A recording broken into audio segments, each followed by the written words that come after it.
Even a few cigarettes a day could damage your heart for the rest of your life. A study looked at light smokers, people who smoke 2 to 5 cigarettes a day.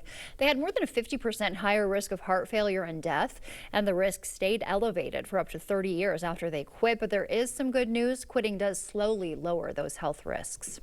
More new research shows eating disorders damage your body for years, even after recovery.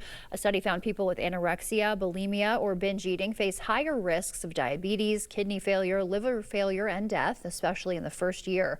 But those risks stay elevated for 5 to 10 years.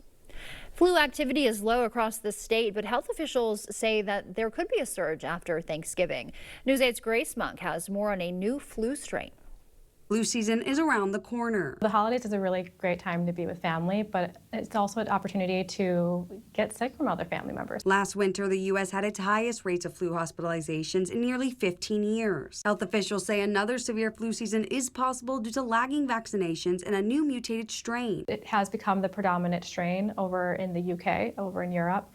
And there are some indications that it's made its way over into North America. According to data from Wisconsin DHS, 23% of Wisconsinites received at least one dose of this year's influenza vaccine. Meller recommends getting your flu shot before things get bad. If you haven't gotten your flu shot now like this week, next week is a really great time, especially as we're approaching the holiday season. AAA expects around 1.65 million Wisconsinites to travel for Thanksgiving. Meller says this could increase your chance of catching a respiratory illness. Touching handles, touching different things, and you go and touch those afterwards and touch your face.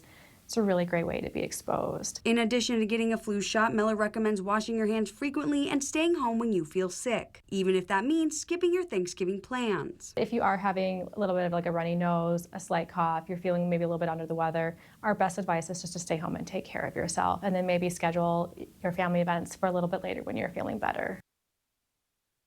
You can get a flu shot at Amplify or local pharmacies.